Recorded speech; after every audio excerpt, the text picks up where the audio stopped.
Hey everyone, welcome to What You're Reading, where librarians from around DeKalb County talk about the books, the teen books specifically, that we are reading during quarantine. My name is Fran and I am from the North Lake Library. Hi, my name is Angela and I am from the County Line Ellenwood Library. Hi, my name is Mia and I'm over at the Decatur Library. And I'm Nicole. I'm from the Harrison Crossing Library. And today we are talking about teen books that we are reading that fit a certain theme. And the theme that we chose this time are books that take place mostly within the course of a day. And Angela figured out for us that these books are called Circadian books if they take place within 24 hours. There is one exception, but it still kind of is based around a day. So that's our theme this time, and we hope that you find some good books to read. The book that I chose came out really recently. This just came out a few months ago. It's called Today, Tonight, Tomorrow. It is a contemporary romance. It is kind of an enemies to lovers romance, if you like that trope, which I very much love the enemies to lovers trope. It is about a boy and a girl who are vying to become valedictorian at their school. Of course, only one of them becomes valedictorian. And but the day after, or the day they figure that out, there's also a sort of scavenger hunty escape room senior challenge. And they're like, well, we like to win. And obviously the only other person who is worthy of being my teammate is the other person who was up for valedictorian. So even though we hate each other, we like winning more than we hate each other.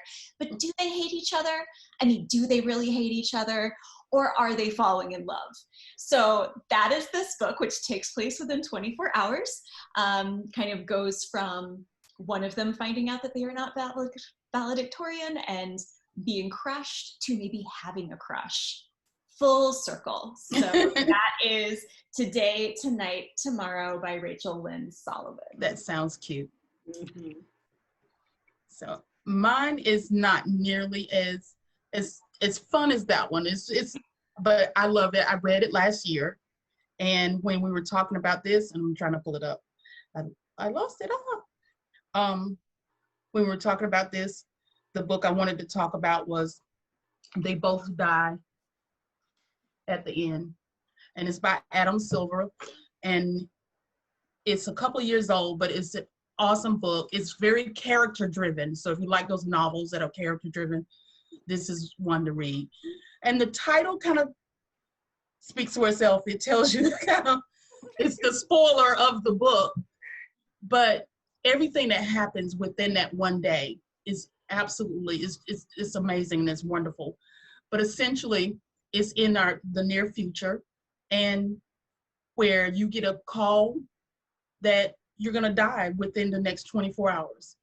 And people have gotten used to the system, and apparently the system never fails. Even if you're the president, you can't hide from the system. If they call you and say you're going to die in 24 hours, you're going to die within that 24 hours. They just don't tell you how. So in this new world, people have like support groups you can go to, or you have these faux places that you can go to where they create experiences for you, like to travel around the world in a day. And a lot of it is very well written. It's genius put together, but these two people come together, meet Mateus and Rufus. Mateo and Rufus. And they come together, they both get the call, and they just become friends, they fall in love, all within this, and it's just a beautiful, beautiful book. And I can't talk about it enough. I read it last year, and then I read it again this year, and it's one of my favorite books of all time. And I think it's won several awards. If you only read one more book before now and the end of 2020, I think it should be this one. I thought you were going to say between now and the end of your life, like these teenagers. You got to read it before the end of the year, because this year I feel like there's been a lot of, there's a lot of reason not to begin. And this one, it seems like a downer, but there's so many good parts in this book. And it's written so well. And I could do a commercial for this guy. I love the book. Yeah, I don't think I can top that. And mine, although it's called Just One Day by Gayle Forman, it's the exception is actually the whole novel doesn't take place in a day, but it's about a girl who's, and I say it's for older teens because she's a senior, she's about to go to college, and she goes, her parents pay for her to take a trip overseas, and she has this one amazing day and meets this amazing guy, and then he sort of disappears. I don't want to give too much away. And she spends her whole year basically finding herself because there's that one day has such a profound impact on, who she was, who she wants to be. And it's all told from her point of view. And it's actually, there's another book that's the guy's point of view, and then a novella, which you can get on Overdrive right now. They're all three on Overdrive. So the novella I don't think the novella was ever in print. I think it's only available electronically, but right now we do have it on Overdrive. So they're all three on Overdrive, and then they're also in our collection, and it's just really good. It makes you want to travel, and I love Gayle Forman, and so this one was really good. Never read that one, but I'm gonna have to. Thank you. That's gonna be one of my Hoopla checkouts this month. All right, so I am going. No, it's Overdrive, not Hoopla. Oh, Overdrive. I apologize. Overdrive. There you go. I have plenty of Overdrive checkouts. You can check out like 20 at a time. Yeah. So Yeah. I am going to talk about. Let's see. There you go. The Voting Booth by Brandy Colbert, and this came out in July of this year. And guys, I'm not a romance kind of person, and so I was very surprised that for this challenge I chose a romance book, but I am slowly but surely becoming a like a wholesome romance reader. Like, I don't know what's going on. Hoarders. Yeah. I think you're gonna have to check out Fran's pick too. I think so. But this is a Own Voices book. It's just like Angela's. It is very character driven. It's a 24-hour story, or a, what's it called, Fran?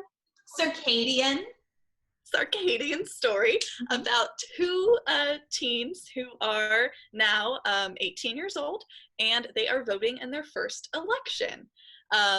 Let's see. So Marva goes to private school. She's, an advocate for social justice issues. She has gone out and gotten so many people to register to vote. She's there to take people to the polls.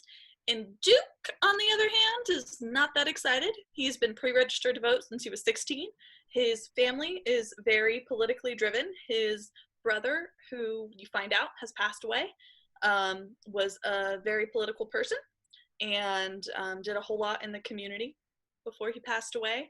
And Marva overhears Duke having an issue when it comes to voting at where he thinks his voting precinct is, which, I don't know about you, but the first time I voted, if something would have gone wrong, I just would have been I don't know what to do. And so Marva, sticks up for Duke and is like, no, we're going to figure this out. I'm going to take you to go vote. And they fall in love, and it's great. And it's a fabulous read so far. I listened to it on audiobook, but it's available on Overdrive as an ebook, eAudiobook, as well as a physical copy. We have, I think, 5 right now, and they're all available. And this is great, especially because we have a runoff election. If you are of age to vote, vote by January 5th. That's the runoff. You can even get your absentee ballot. I know I applied for mine yesterday. So. And go ahead, and if you were not eligible or you were not 18 for the November election, but you're going to be 18 by January 5th, please go register. I believe that the deadline for that is coming up in December, early December. We'll put that in the information too. Make your voice heard. There's 2 big runoffs here in Georgia, so go and vote. Voting time is continuing here. So I hope that you got some great ideas from these books, and we will see you next time. Bye.